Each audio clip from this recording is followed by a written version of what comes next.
Hey,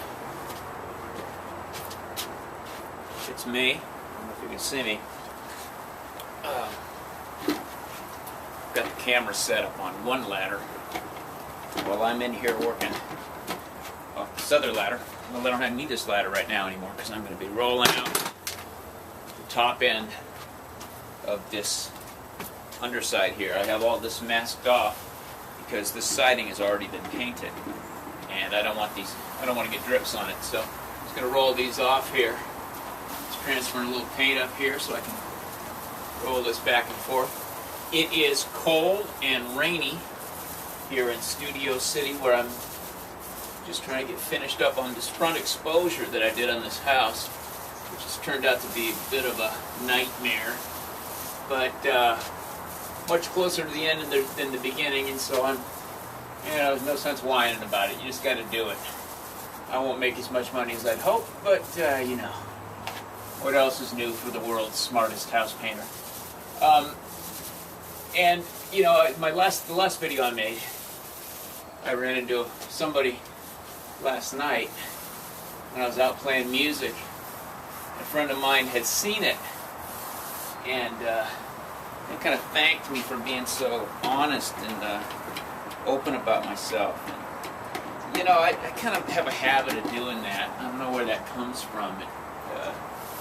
Partially from AA, and partially from all the crap we said to each other at long cocaine parties, where you'd stay up all night revealing yourself to each other. But I developed the habit fairly early on of just being pretty much out front about stuff. And, I don't think about it as being any, particular courageous act. Although I will tell you, Tuesday is going to get more and more that way. What I do next week on Tuesday is going to be difficult, even for me, to come up with. I'm going to talk about some stuff that I might have to be pretty careful how I word. But anyway, also I was running a thread on Facebook in the last couple of days that had to do with finances. And, obviously I've been very forthcoming about some of my very poor decisions. Power sander on the ground there, or I might step on it. But I did a couple of things right, and one of them was that I never accrued much debt. And so now I'm trying to figure out how I can take a little, how I can get something pulled together here. As I was talking about yesterday, it's just, being a victim and blaming on exterior forces is just not good enough. There's got to be some more focused attention toward taking care of money. And my generation, we find ourselves in an odd position as per money, because we were the ones that, kind of like the whole counterculture seemed to really be a response to the materialism of our parents, this sort of imagined materialistic vibe of our parents. I don't know, we thought they were the worst people because of their materialism, and I think that should track me okay. We are so much more materialistic than our parents ever were. There was just a discussion on radio a few minutes ago. They're talking about the quote-unquote vanishing middle class. And a caller had called in and said that, it's not that people don't live better. Of course everybody has 2 TVs and a game console in the house and a couple of flat screens, and everybody's got a computer. And geez, even the guys at Home Depot have cell phones. Everybody is living way, way better. But his proof that the middle class was vanishing was because everybody's in debt. So therefore, again, we got to blame somebody because everybody's in debt. And of course the obvious question is, well, who the fuck's fault is that everybody's in debt? It is, if you can't afford to buy something, if you're and it seems like a smart idea to put it on the credit card, and then at the end of the year you've got nothing but debt. Whose fault is that?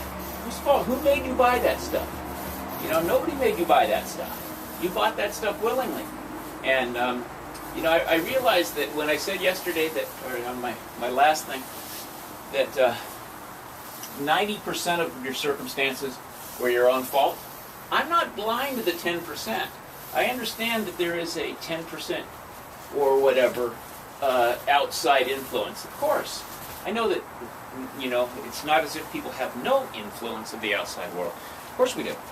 But mostly it's what we choose to do that will, you know, make the difference in our lives. And one of those things is buying stuff that you can't afford.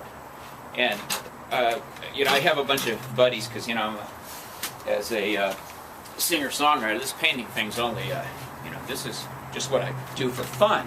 You know, I do have a night job. So, but I know guys who haven't got a pot to piss in, really, or any sort of financial security. I mean, in other words, guys like me. But they've got a bunch of really good guitars. And, you know, they can't afford those guitars. You know, not really. Why do you got to have a $3,500 guitar? And I have a $600 guitar that I love, and I'm perfectly capable of getting my point across with my $600 guitar. You know, I challenge anybody to ignore me when I'm on stage when I've got my $600 guitar. But a lot of people, they've got to have a $3,500 Eric Clapton model, you know, or they've got to have I mean, that would be an acoustic guitar, the Eric Clapton dumb lot, whatever it is. I got some over overhead here. You probably can't hear me because I'm in crazy Studio City here. It's pretty. I don't know if that was a helicopter or what. Perhaps just the end of the world. But we don't need that kind of stuff. You don't need to have the latest games that come out. You don't need all of that stuff. And of course, I'm not suggesting that anybody should be told what they can or cannot have. I'm simply saying that if you are unable to stay ahead of things, rather than buying every single thing that's out there that catches your eye, and then complaining that you're sinking in debt, that's your decision. That's your decision. Our parents had a much different outlook on things. If you're like me, and I assume you are, more or less, you're probably my age. Hopefully some younger people will listen to this sometimes. But everybody remembers our parents' house. You know, the parents' house was, let me see if I can get this pointed at me again. Will that do it? The parents' house was a, that's the worst tripod. I've got to get a better system for this. Because now I'm all cattywampus, but maybe you can at least see me. The parents' house was, you know, had the same couch and chair in it that was there when we were children, you know, and they would get it, you know, what's the word I'm looking for? Reupholstered. You know, it was probably covered in plastic after the second or third reupholstering job, so that they wouldn't have to do it again for a while. They bought a couch and a chair, and they thought, okay, we got a couch and a chair. You know, they bought a car, and they said, great, we got a car. And, you know, mom drove dad to work in the morning and stayed home. This notion that we have to have two incomes in order to be living properly, what that really means is we have to have two incomes in order to be living in this extravagant way that we're living. And it really, truly is extravagant. I'm really deeply into the idea of simplifying everything. A while back I heard I'm not sure if it was a podcast by this guy or if it was a news report. I think it might have been on NPR. But it was a guy who was in New York or someplace, and he decided to go through all of his stuff and get rid of everything he didn't need. And he counted up all the items of things he had and was mind blown to realize he had 5,000 things. I'm probably out of the camera angle. 5,000 things. I mean, who needs 5,000 things? And, you know, and of course that's counting everything. That's counting every book, every piece of flatware, you know, all of the stuff. And he determined that he was going to pare it down just as much as he possibly could. And he started going through this process of doing that. Now, what he came up with as the sort of deciding factor of whether he would keep something or get rid of it was this. He said to himself, I will get rid of anything that does not have current meaning or current value. So, or current utility. So I guess that's a way of valuing things. You say both those things would mean that it has a value. So he said it has to be current, has to have a current meaning or current utility. And I thought, that's a brilliant paring down of the whole idea. Okay, that means value. Now, most of what all of us have, myself included, and I live in the hobo dojo, which is a relatively small environment. It's a 1992 Holiday Rambler motorhome. That's where I live. And the idea being that I could move to a cheaper environment and free up enough money that I could tour a little each year, which has been a blessing. I've been able to do some of that. Also been able to finance an album, which, thanks to my great friend Mark Humphreys, didn't cost too much. There's a little more left to do to get it out. But even in that little environment, I just keep dragging shit home, and I can't help it. I don't want to, but I go out and a couple people give me their CDs. I got a little bit of a reputation as a musician and a singer-songwriter, so people want me to have their CDs. So I got to drag home a few of those. God bless them. I listen to them, but I don't want people to give me stuff. And piles of paper come in all the time. People give me presents and things like that, and I just don't have any room for it all. And besides that, I have to buy some stuff. So I joke that you can watch for my episode of Hoarders on A&E. It's the mobile home, the motorhome episode of Hoarders from the Hobo Dojo, and everyone can look at my pathetic world and feel sorry for me. But truly, I would love to have less stuff. Now, I think what's going on here is we've got worked by the whole idea of consumerism, and because that's what we're doing. Let's face it, we're doing consumerism, and you could say, well, we're being smart consumers and all that stuff, and you could talk about the rights of the consumer and how concerned you are for the consumer. Fine, but we used to complain about consumerism, and it didn't go away. We just stopped complaining about it. It didn't go away. And that's why those of us who are suffering under, credit card debt and things like that, and it's why Christmas is sort of noxiously commercialized, and all this stuff about where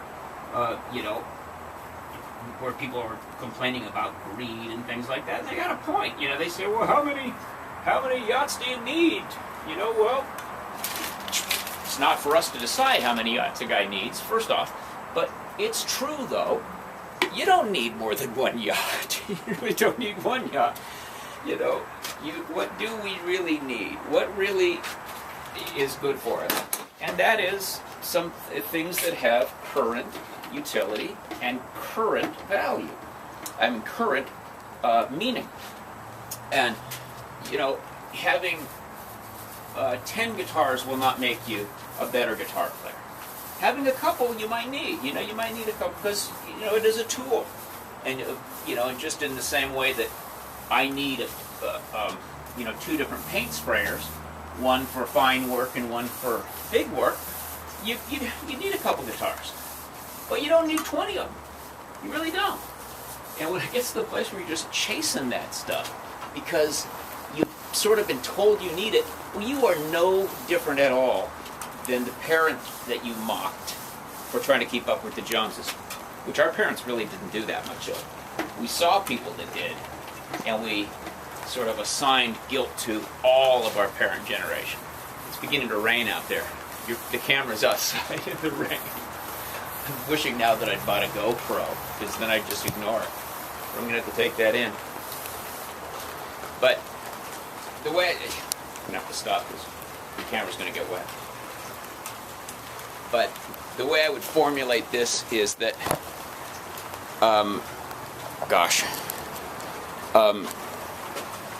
we got really taken in. It's a good idea in order to keep the system going where people are buying and selling things. Well, that brings money and dynamism into an economy, right? Fine.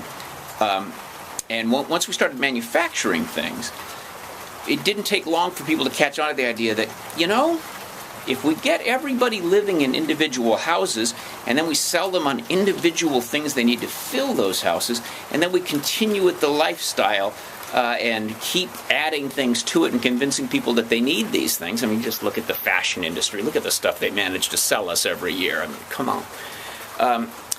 Then, it does make for a vibrant economy. If everybody lived like I live, this would be the second Great Depression. They would call it the Dave Bowl. Everyone started imitating Dave, and we just crashed into an abyss from which we never returned.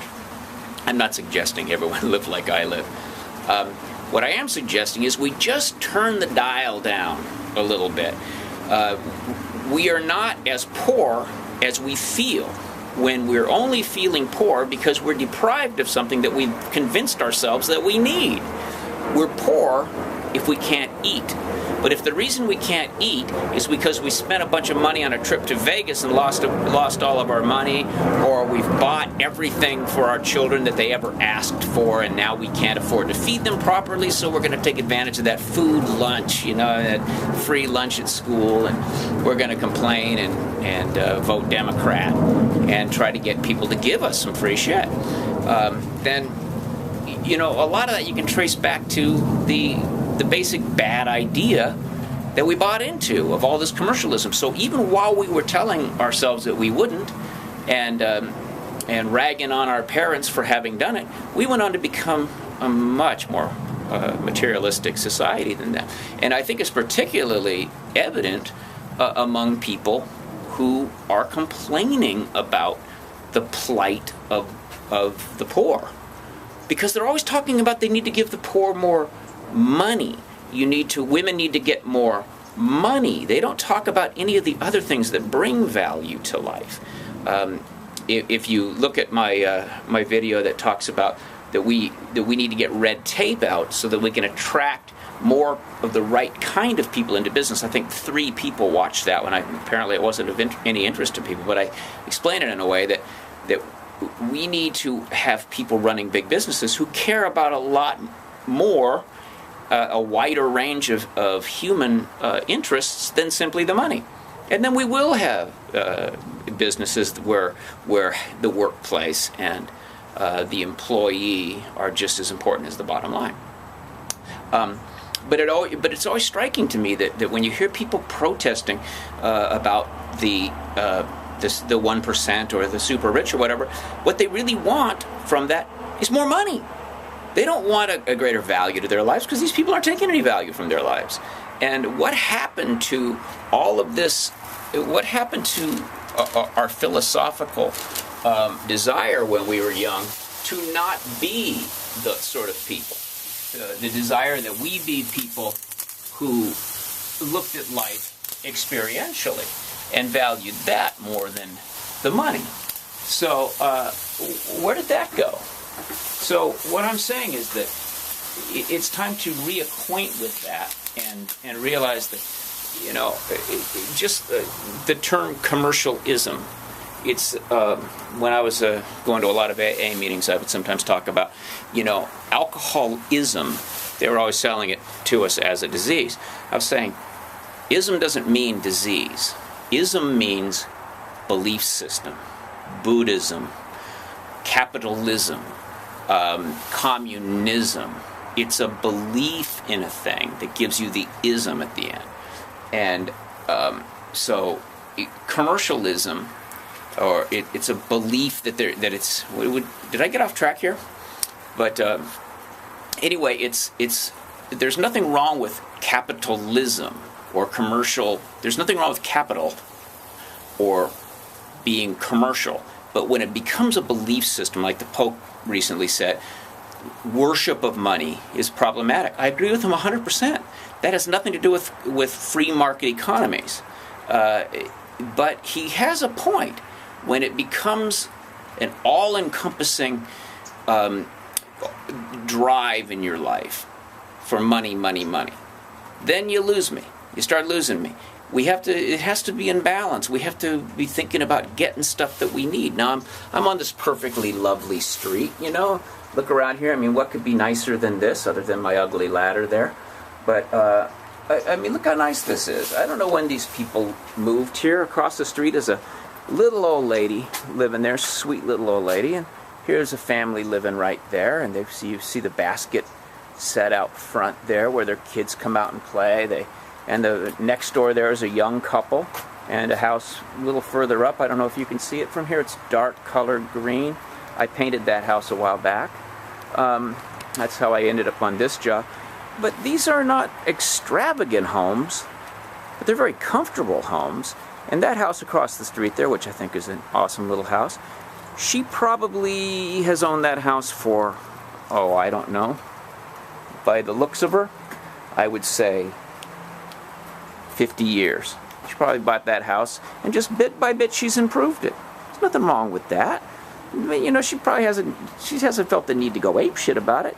And that's the way it was done when we were young. You bought a house as a place to live and raise a family. It was not specifically bought for as a plan to make more money so that you could buy a bigger house. So I'm not saying anything new, of course. Everybody knows this is a problem. But it doesn't seem like anyone's talking much about it anymore. You know, why is it so problematic when the greedy people are only getting our ire up because they're not allowing us to express our own greed? It seems a little silly to me. Aren't we supposed to be looking at those people and saying, I don't envy them because I know that money has limited value. In fact, a guy that has 5 houses, why should I envy him? I don't need 5 houses. We always told ourselves we don't need 5 houses. You know, how did the lefties have hijacked the hippies? And they've even got the hippies mouthing these things. The hippies are the people who know most of all that you don't need any of this stuff. It's experiential. You need to feel good about your life. You need to do something interesting and creative. And, and afford to live. But if we get rid of all that extraneous stuff and don't add on at quite the breakneck pace, I believe that society will adjust downward a little bit, and it'll get back to kind of the way it used to be. It won't be this, oh my God, we have to have 4% growth in our economy or else these are bust times. And yes, growth is good. But I do agree with some of my lefty friends who often use the term unbridled capitalism when they're complaining about it. I agree with them. Unbridled capitalism is not good, necessarily. It doesn't necessarily hurt me if you have it. But it hurts me if I am convinced that what you get with your unbridled capitalism sets the standard that I have to achieve or feel bad about myself or feel like a loser, and therefore envy sets in and I start getting bugged by you. The way I look at it is capitalism, free market economy, it's like conveyance. It's meant to get the greatest number of people from one place, having nothing, to another place, which is living a secure and safe and happy and fulfilled lifestyle. It's the best system ever for that, of the corporeal systems, the worldly systems. You know, add your religion of choice or philosophy of choice on top of that. But in terms of being able to get stuff into people's pockets at a great enough rate that more people are eating well than starving, capitalism can't be beat. But it's like any other conveyance. Imagine that it's a car. You know, imagine that it's that what do you call it? That, SUV over there, or if you're really in a mood to make yourself sad, imagine it's my beat up old 20-year-old truck. If it's a conveyance, if it's meant to carry us from one place to another, then the metaphor of a car works. It needs to be powerful. It needs to have horsepower. but it also needs to have brakes and the kinds of systems built into it that keep it from flying off the cliff. So in order to be realistic and to advocate for capitalism, I also have to be realistic and advocate for responsible capitalism. And I think all of us should. And sometimes I think some of the people that are in the media, people like maybe that might be on Fox News. I don't watch Fox News, but I sure goddamn hear the quotes a lot because people keep saying, "You sound like you're just getting everything off Fox News. You got to tune out of Fox News." Well, I don't have a television, so I have to take their word for it that apparently I'm aping people on that. But I do hear the guys on the radio, and I know for a fact that most of these guys have a lot of money. So people are suspect of them because they have a lot of money, and also because they know they have a lot of money and they're on their way to getting a lot more. They don't often talk about what I'm talking about right now because maybe it wouldn't make them look like they're walking the walk. So really, if you were to be running a company and you got very, very successful, if you brought to that the values of your own self having enough at some point, well, then you could do some things for your employees. And certainly many, many businesses do. Many businesses are run by people with fine values. So what we need to do is we need to attract more people into business that have those fine values, that think, yes, capital, good, but worship of capital, not so good. So free market economics, good, great, but that to the exclusion of all other values, not so good. And this might begin to, we need to get back on that track of saying, great, glad you got a lot of money, but what else is meaningful in your life? Show me something else. Don't keep showing me and demonstrating your success in the world by the stuff you have. It's a conveyance. It's to get us from place to place. And just like a car can become very silly when it starts being, you're driving a Maserati back and forth to the 7-Eleven to get a quart of milk.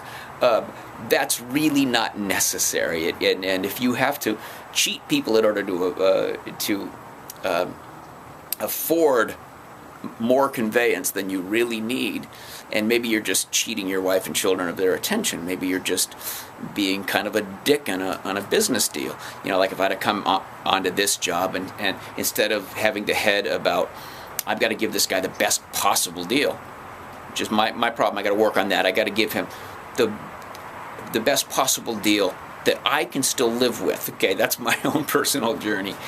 But if you come on a job and you're thinking, how much can I just get out of this guy? You might be a good business person, but you are starting to be the kind of dick that people are talking about when they end up hating business people. So, it's one thing to say, those lefties are crazy, socialist nuts. But they've got a couple of points. And it doesn't behoove those of us who are capitalists, or in my case, a born-again capitalist, to ignore that. And to lose all of our values in pursuit of that, or to become just adversarial and say everything they say is wrong. They got a point, although oftentimes I think that they themselves have forgotten it. I'm going to try not to. So anyway, that was me, and I'm rambling on and on. Tomorrow is Philosophy Friday, and hopefully I will be not on this job. It's a rainy bitch today. I'm going to finish up here and get on home. If you like what I'm saying, subscribe to my channel.